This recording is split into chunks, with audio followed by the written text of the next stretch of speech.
The problem was never that he cared too much about what people thought. It was that he cared about it more than the truth. More than the damage happening inside his own home. More than the woman who had spent decades bending herself into silence just to keep the picture intact. For years, Christine believed that if she stayed quiet, if she kept smoothing the rough edges, if she kept sacrificing her own voice, then eventually the storm would pass. What she didn't realize until much later was that the storm wasn't passing through the family. The storm was the family. And at the center of it stood a man who believed control was the same thing as leadership. According to multiple insiders, that illusion finally shattered during a tense, unplanned publisher call earlier this week. A call that was never supposed to include him.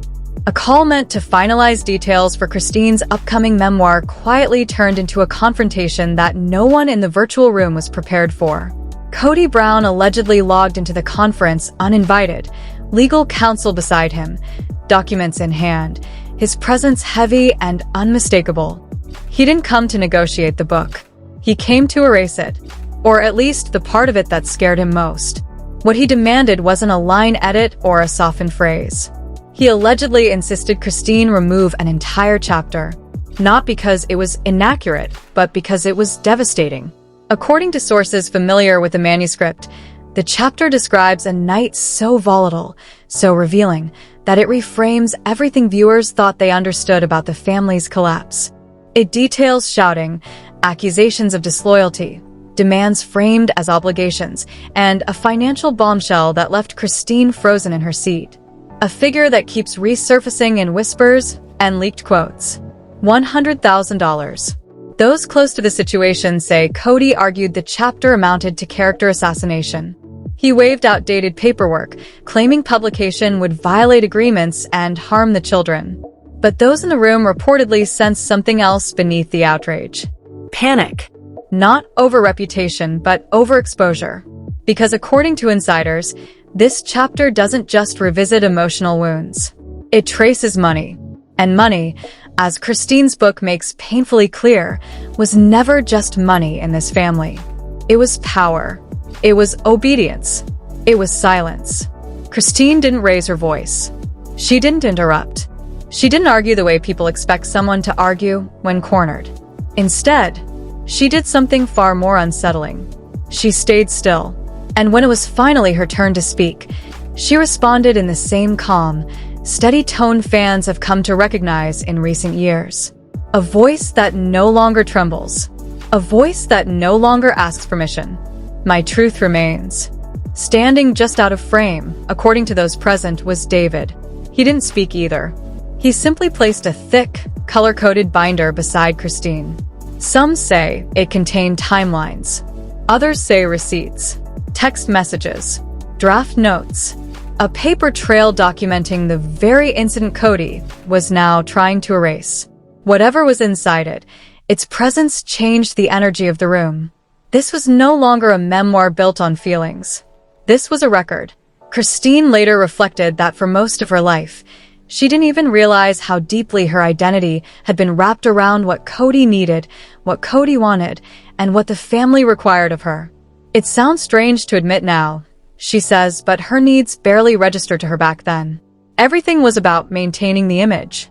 Not just as image, but the illusion of unity, strength, and moral superiority they presented to the world. According to sources, this confrontation wasn't really about protecting children or preventing pain. It was about cash.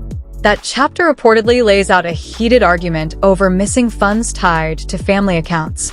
Money that Kody allegedly asked the wives to contribute under the guise of a family emergency. 6 figures. When Christine questioned it, when she refused to comply without clarity, insiders say he exploded.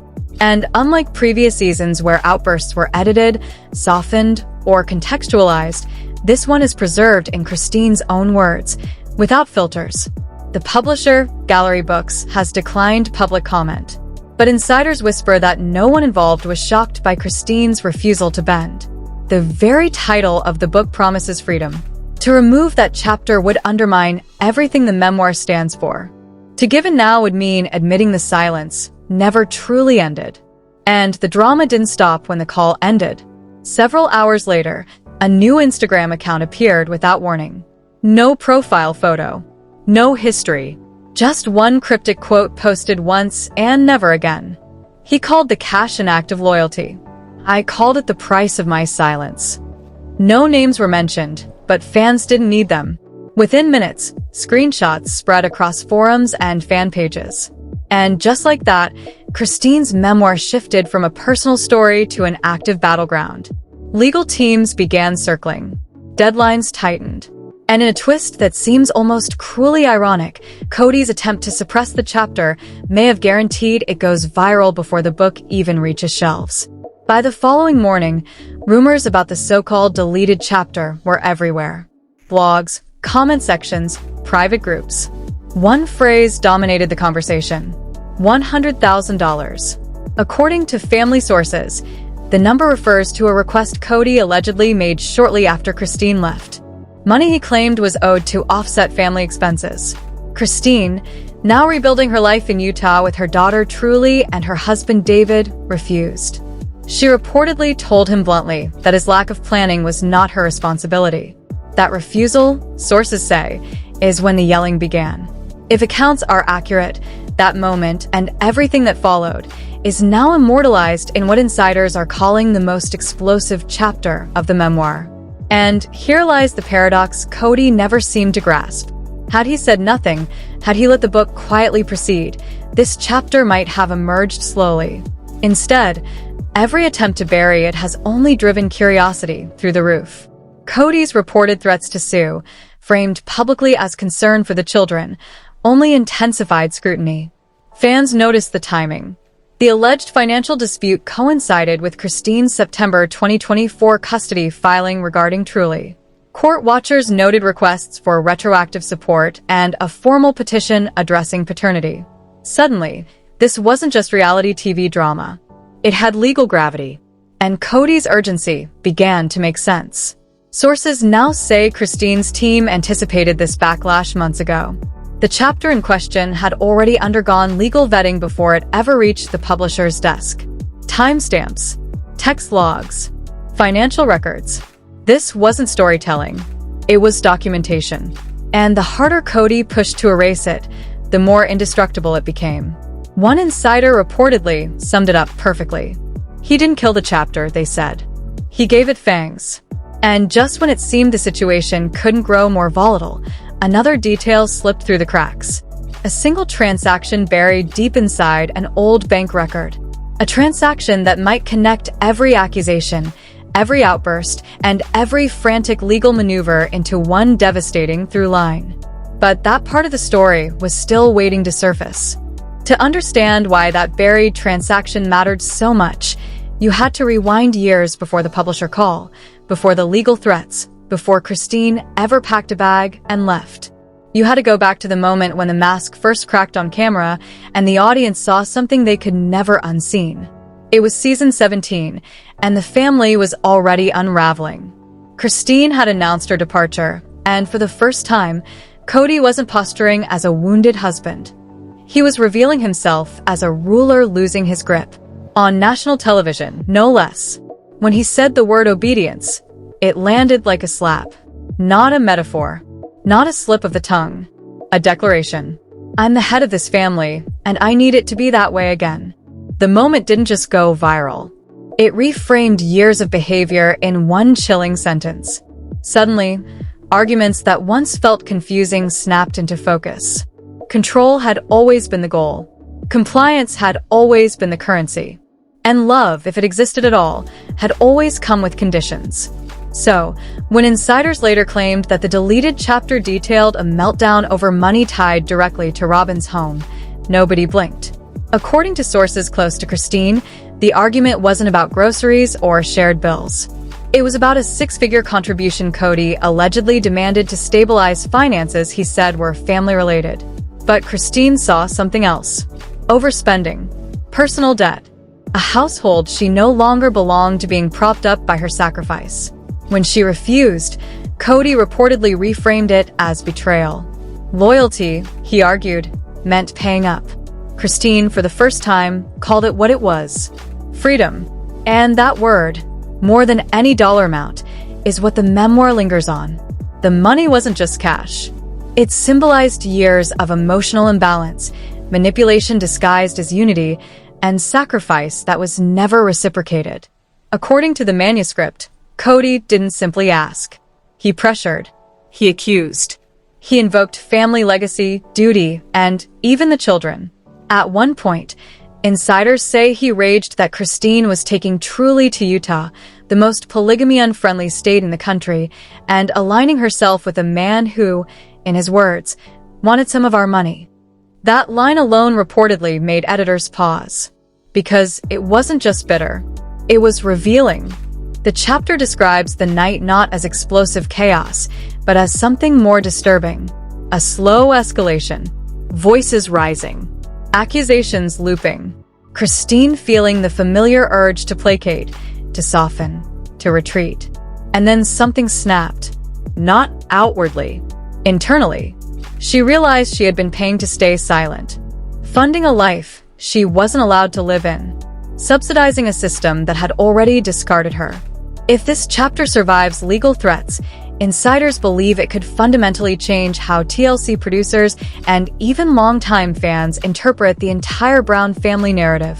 Because it's one thing to watch emotional neglect unfold on screen. It's another to see financial manipulation laid bare, complete with numbers, dates, and consequences. And that's where the story shifted from memory to evidence. Sources claim Christine kept meticulous records in the final months before her exit. Screenshots, Venmo histories, handwritten ledgers, notes detailing what was requested, what was paid, and who benefited. Buried among them, according to insiders, was a flagged transfer coded as an emergency family expense. One Christine says she never approved. One she says was never even discussed with her. The amount attached to that transaction matched the number haunting fan forums. $100,000. This is where things reportedly turned from uncomfortable to explosive. The funds allegedly moved through an account under the old family LLC, with Kody holding executive control. While Christine was still legally tied to the family structure, she had limited visibility into the transfers. But once she left, she claims the financial fog thickened. She no longer knew where money was going or why. And when she finally uncovered the transfer, according to early drafts of the memoir, the realization was devastating. The money, she claims, wasn't used for family needs. It allegedly went toward debts connected to Robin's home and personal expenses. Not shared obligations. Not communal survival. Individual spending. When Christine confronted Kody about it, she says he didn't deny it. He simply told her to trust him, to let him handle it, to stay quiet. That moment, sources say, is when everything changed. Legal documents later obtained by In Touch reveal that on Monday, September 16th, Christine filed to establish paternity for Truly, noting that Kody's name was not on the birth certificate. She also sought retroactive child support. For insiders, that filing wasn't just procedural. It was symbolic. It marked the instant Christine stopped absorbing consequences that weren't hers. An insider close to Christine said that night she realized she had been subsidizing a lifestyle she no longer belonged to. She started writing. Not for the book. For herself. First in a spiral-bound notebook. Then in a document simply titled Timeline. That timeline, insiders say, became the backbone of the memoir. Every event logged. Every interaction dated. Every financial movement noted. Gallery Books reportedly cross-checked every claim against emails, text messages, and available records before locking the manuscript. That vetting process, insiders believe, is why the publisher hasn't flinched despite alleged cease and desist letters from Kody's camp. Legal experts familiar with publishing law say unless Kody can prove defamation or breach of contract, his options are limited. But limited doesn't mean non-existent. Sources claim he's now exploring a motion to suppress the chapter entirely, using the pending child support case as leverage. And just like that, the battlefield shifts again. Because if Christine's team argues that the disputed funds directly affected her and Truly's standard of living, the story stops being a memoir controversy and starts becoming part of a custody narrative. And then there's Truly. For years, Christine shielded her daughter from the storm as best she could. But with the custody filings in place and public attention intensifying, that protective bubble has begun to thin. When Christine recently posted a sunny Instagram photo of Truly from a trip to Big Rock Candy Mountain, fans didn't just comment on how grown-up she looked. They read between the lines. Confidence, peace, safety. One commenter wrote that you could see the calm in her face. Another said she was blossoming. The contrast was impossible to ignore. A 15-year-old smiling beside her mother and stepfather while her biological father reportedly fought to suppress a story explaining his absence. Christine's caption was light, almost playful, but fans interpreted it as something else entirely. A quiet affirmation that joy doesn't require permission. Insiders now say that image rattled Kody more than any leaked quote. Because public perception matters in courtrooms, too. And with Truly now at the center of both legal filings and public sympathy, the stakes climbed fast. Behind closed doors, sources claim Kody began scrambling to regain control of the narrative. Attempts to seal court records. The reply was short, but its impact rippled far beyond that private exchange. My truth stays. 3 words that closed the door on negotiation and opened a new chapter of inevitability. Those close to Christine say, the moment she sent that response, something shifted. Not outwardly. There were no victory speeches, no dramatic announcements. But internally, the fight was over. The decision had been made. No amount of money, no legal maneuvering, no veiled threats wrapped in concern for the children were going to make her rewrite her life to suit someone else's comfort ever again. That same day, Christine posted a lighthearted video to Instagram. She was in her kitchen, laughing, dancing slightly offbeat with David while pancakes sizzled on the stove. To the casual viewer, it was just another wholesome clip. But to those tracking the timeline, it felt like something else entirely. Not a taunt. Not gloating. A quiet declaration of peace. A reminder that while lawyers drafted letters and deals were floated behind closed doors, Christine was already living on the other side of the chaos. Speculation immediately followed. Insiders began whispering that Kody, realizing the hush-money approach had failed, was preparing to escalate, blocking promotional interviews, pressuring TLC to distance itself from Christine's book, even floating the idea of refusing to film if the network acknowledged the memoir on camera. One producer reportedly called it a losing battle, because by then, the power dynamic had shifted in a way Kody never anticipated. Christine no longer needed the show to speak. She had something far more potent. A direct line to the audience. No producers shaping her words. No edits smoothing over hard truths. Every accusation in the manuscript, insiders say, is backed by timestamps, emails, in some cases bank statements. Nothing exaggerated. Nothing theatrical. Just a methodical account of what happened and how it felt to finally see it clearly. As the manuscript edged closer to final approval, the tension behind the scenes only intensified. Because if Kody's last major offer had failed, what was left? Rumors began to circulate that Christine's team was considering releasing a second excerpt before publication. Not for shock value, but as strategy. If legal threats continued, better to let the truth surface on their terms. Early murmurs suggested this next passage wouldn't focus on money or conflict at all. Instead, it would center on Christine's emotional breaking point. The quiet moment after the shouting ended. The stillness that followed years of noise. The realization that she was done trying to fix something she didn't break.